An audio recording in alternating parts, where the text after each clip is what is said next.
이 시간 우리에게 주시는 하나님의 말씀은 구약성경 사무엘상 8장 7절과 8절의 말씀입니다. 사무엘상 8장 7절과 8절의 말씀입니다.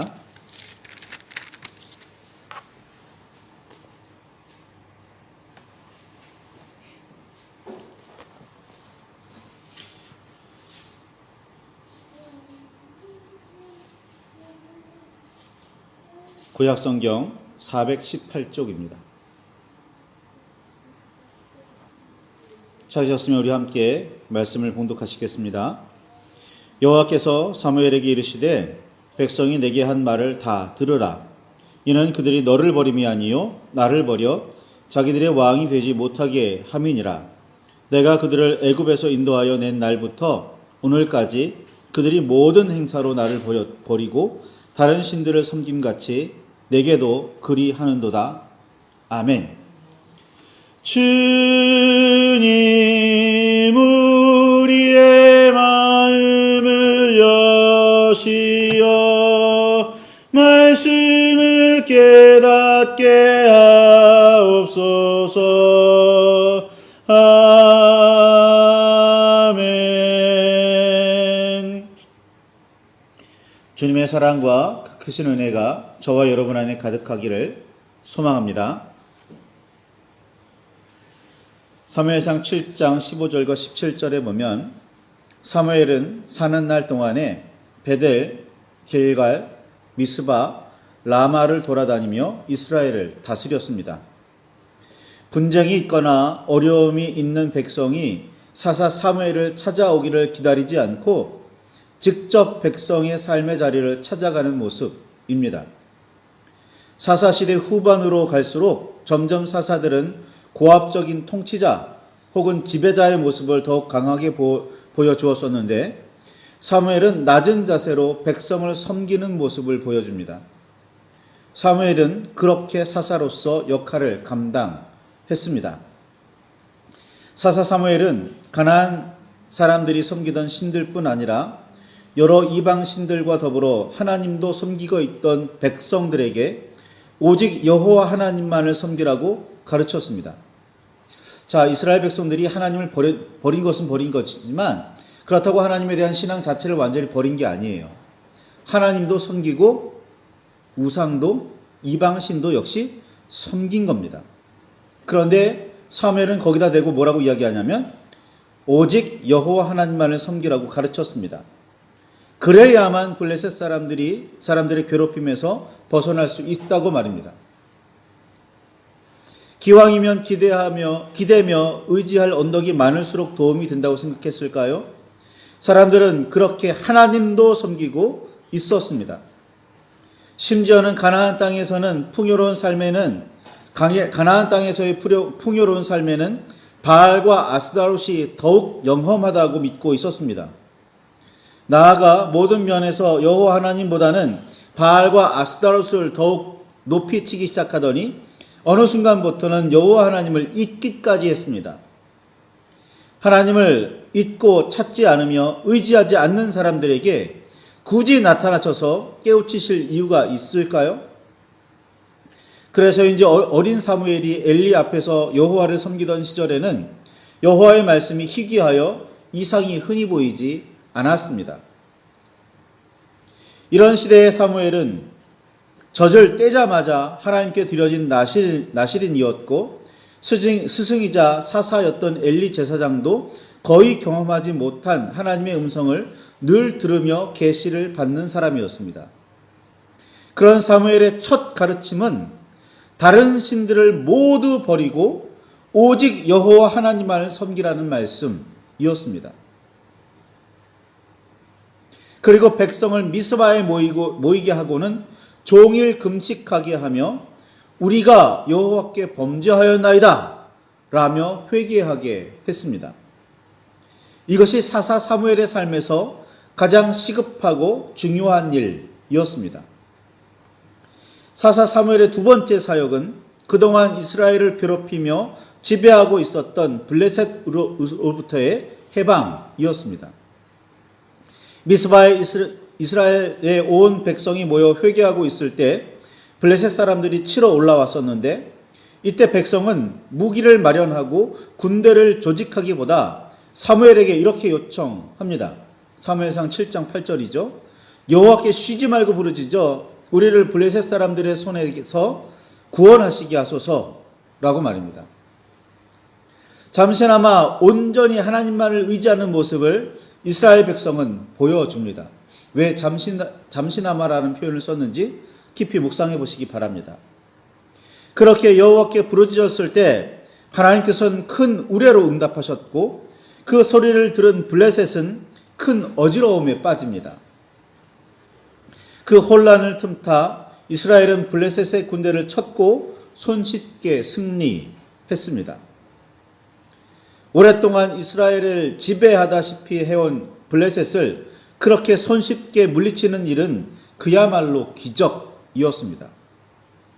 그리고 그 기적은 오직 여호와 하나님만을 의지한 결과였습니다.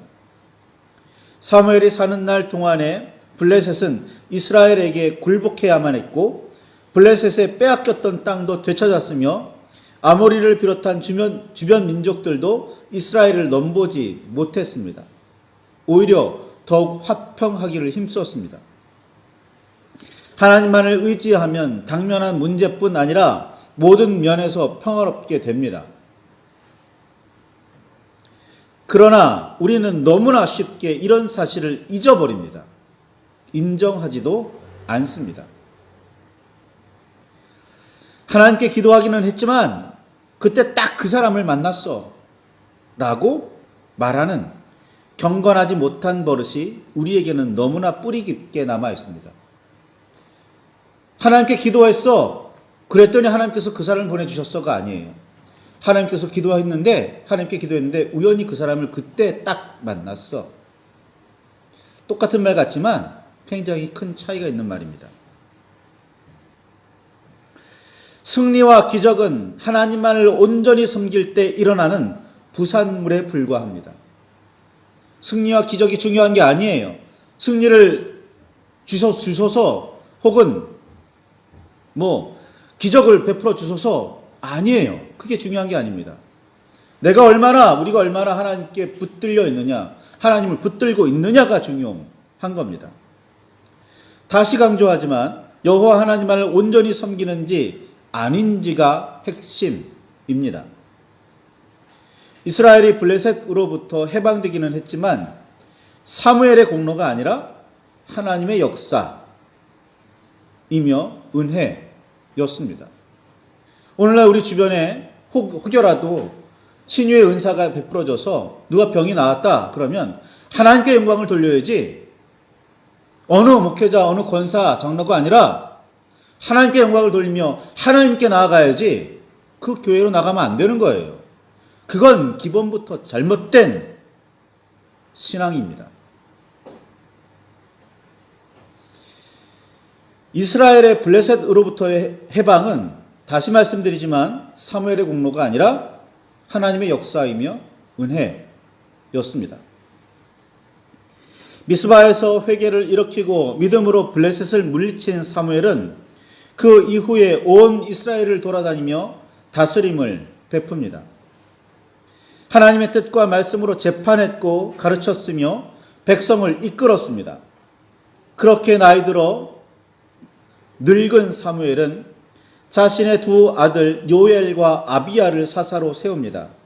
그들이 이스라엘의 마지막 사사입니다. 사무엘은 일선에서 물러났고 여전히 영향력은 남아 있었지만 공식적으로는 은퇴합니다.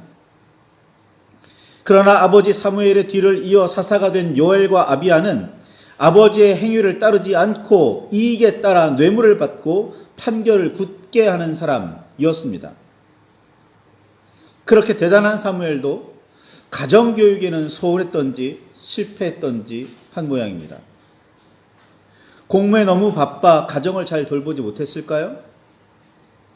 아무리 그랬더라도 성인이라면 자신의 삶은 자신이 책임져야 합니다.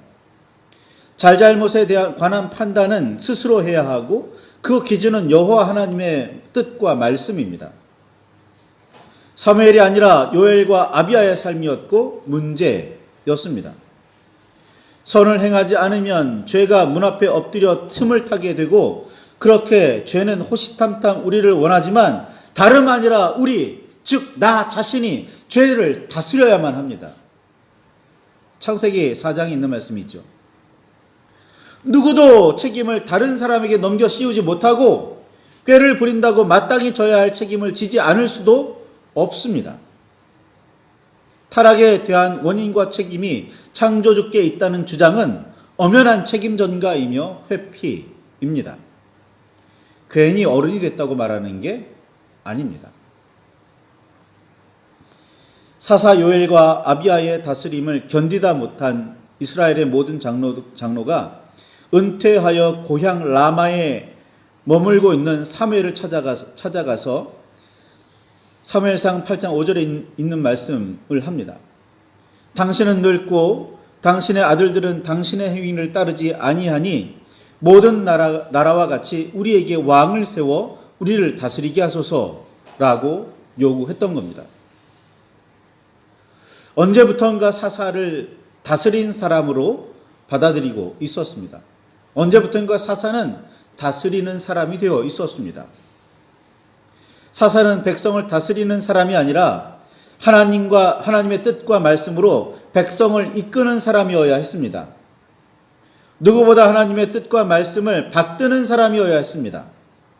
그런데 그런 사사가 다스리는 사람, 즉 통치자라고 생각하게 됩니다. 이스라엘에게 있어 통치자는 여호와 하나님이시고 사사는 여호와 하나님의 통치를 실현하려고 애쓰는 사람인데, 이스라엘 백성은 사사가 곧 통치자라고 생각하고 있었습니다. 오늘날에도 혹시 목회자를 그렇게 바라보고 있는 것 아닌가? 그래서 목회자에게 순종해야 한다고 생각하고 있는 건 아닌가? 라고 반성하게 됩니다. 그런데 그 통치자 사사가 백성을 이롭게 하지 못하니 다른 사람으로 바꿔달라고 요구하게 되었고, 그래서 다른 모든 나라처럼 왕을 세워달라고 요구합니다. 이는 백성들이 여호와 하나님을 통치자이자 왕이라고 생각하지 않기 시작했다는 말입니다. 아니, 이미 오래전부터 그들은 여호와 하나님을 통치자 혹은 왕이라고 여기지 않았습니다. 신이기는 하지만 사람을 다스리는 존재가 아니라 돕는, 그래서 복이나 베푸는 존재라고 생각했다는 뜻입니다. 오늘날 많은 그리스도인이 가진 생각과 크게 다르지 않습니다. 하나님은 어찌되었건 교회에 다니며 신앙생활하는 사람을 도와야 하고 무조건 복을 베풀어야 한다고 생각하는 오늘날의 우리들의 모습과 비교해 보시기 바랍니다. 하나님은 그저 보호하며 도움이나 주는 수호신도 아니고 복이나 내려주는 풍요의 신도 아닙니다.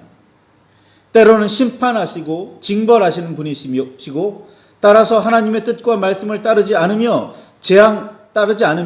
재앙도 베푸시는 분이십니다. 이사야 45장 7절에 보면 하나님께서는 이스라엘을 통해서 이렇게 말씀하십니다. 나는 빛도 짓고 어둠도 창조하며 나는 평안도 짓고 환난도 창조하나니 나는 여호와라. 이 모든 일들을 행하는 자니라 라고 이스라엘을 통해서 말씀하셨습니다. 이걸 기억하시기 바랍니다. 하나님께서는 우리에게 어둠도 베푸신다는 겁니다. 환난도 주신다는 거예요. 왜요? 왜 어둠도 베푸시고 환난도 주시는 걸까요? 하나님은 그야말로 왕이시며 통치자이십니다. 우리에게 복이나 주고 우리에게 좋은 일이나 일어나게 하시는 분이 아닙니다. 우리의 수호신이 아니에요. 이스라엘의 장로들은 그런 여호와 하나님을 인정하지도 않고 받아들이지도 않습니다. 하나님을 온전히 따르지 않는 자신들의 실패가 하나님의 실패로 보였던 모양입니다. 단지 자신들을 강력하게 통치할 눈에 보이는 왕을 요구했습니다. 때로는 회초리를 들기는 하지만 기본적으로 사랑으로 용서로 통치하시는 이런 요구를 들은 사무엘은 기뻐하지 않습니다. 하나님은 사랑과 용서로 통치하셨는데 사무엘도 그렇게 다스렸는데 백성은 그렇게 받아들이지 않았던 겁니다. 사무엘은 기뻐하지 않습니다. 하나님께 기도하며 목이 곧은 백성의 맹랑한 소망을 아뢰입니다. 이에 대해 하나님께서는 사무엘상 8장 7절에 백성이 내게 한 말을 다 들으라. 이는 그들이 너를 버림이 아니요 나를 버려 자기들의 왕이 되지 못하게 함이니라 라고 말씀하십니다. 드디어 아예 하나님을 버렸구나. 저들이 그렇게 하기까지 왔구나 라는 말씀입니다. 심지어 8절의 말씀에 보면 내가 그들을 애굽에서 인도하여 낸 날부터 오늘까지 그들이 모든 행사로 나를 버리고 다른 신들을 섬김같이 내게도 그리하는도다 라고까지 말씀하십니다. 이스라엘 백성의 하나님에 대한 태도는 처음부터 전혀 달라지지 않았다는 말씀입니다. 하나님께서 역사하심을 볼 때, 하나님의 역사를 볼 때는 잠깐 하나님께 집중하는 듯한데 아니었다는 거예요. 아니었다는 겁니다. 교회에 다니며 하나님을 섬긴다는 사람들은 너무나도 쉽게 주님이라는 말을 내뱉습니다. 심지어는 무슨 감탄사 혹은 갑자기 무슨 일이 일어났을 때 부르는 이름 그렇게 쓰는 사람도 있습니다. 이 말에 쓰이는 한자는 주인 주자입니다. 영어의 표현도 히브리어의 표현도 헬라어의 표현도 마찬가지 주인인 거죠. 진정 그렇다면 여호와 하나님을 주로 고백하는 성도는 스스로 주인 되신 여호와 하나님의 종임을 인정하는 의미이기도 합니다. 이쯤에서 우리는 자신에게 진지하게 질문을 던져보아야 합니다. 정말 하나님의 종으로 살고 있는지 말입니다. 말라기 선지자는 말라기 1장 6절에 이렇게 하나님의 음성을 우리에게 전합니다. 내 이름을 멸시하는 제사장들아, 나 만군의 여호와가 너에게 이르기를 아들은 그 아버지를, 종은 그 주인을 공경하나니 내가 아버지일진데 나를 공경함이 어디 있느냐? 내가 주인일진데 나를 두려워함이 어디 있느냐? 하나 너희는 이르기를 우리가 어떻게 주의 이름을 멸시하였나이까 하는도다 라고 말입니다. 하나님의 음성입니다. 하나님의 말씀이에요. 사무엘 시대의 이스라엘 백성뿐 아니라 말라기 시대의 제사장만이 아니라 만인 제사장을 이야기하는 오늘 우리에게도 하시는 말씀입니다. 우리는 스스로 언제 우리가 주님을 멸시했습니까? 라고 반문하는데 하나님께서는 너희는 처음부터 그랬어. 그 태도가 조금도 변하지 않았어.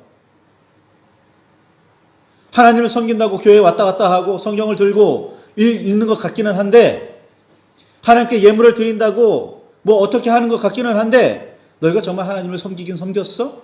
공경하기는 공경했어? 하나님을 두려워하기는 하니? 이게 하나님의 음성이라는 겁니다. 이 땅에 오셨던 예수 그리스도를 우리는 왕이라고 흔히 고백합니다. 2000여 년 전에 예수 그리스도의 탄생을 알렸던 별이 그랬고, 동방 박사들이 바쳤던 3가지 예물이 이를 상징한다고 말합니다. 왕으로 다시 오셔서 선악간에 심판하시리라 고백하기도 합니다. 그 다스림 아래에 산다고 너무나도 당연하게 말하기도 합니다. 그런데 진정 그렇게 살고 계십니까? 진정 종으로서 주인이신 여호와 하나님을 섬기며 예수 그리스도를 따르고 성령께서 인도하시는 대로 살고 있다고 자신할 수 있겠습니까? 성탄을 앞둔 이 강림절기에 더욱 분명하게 묵상하고 살펴보시기를 바랍니다. 나는 정말 하나님을 왕으로 모시고 있는지 말입니다. 왕으로 오실 이 땅을 선악간에 심판하실 그 주로 오실 예수 그리스도를 그렇게 기대하고 있는지 말입니다. 선악간에 무조건 복이나 주고 무조건 우리를 잘되게 하실 그래야만 하는 수호신으로 여기고 있는 건 아닌지 말입니다. 말씀을 붙들고 깊이 묵상하며 기도하시기를 바랍니다. 진정 나는 누구를 무엇을 왕으로 모시며 섬기고 있는지 말이죠.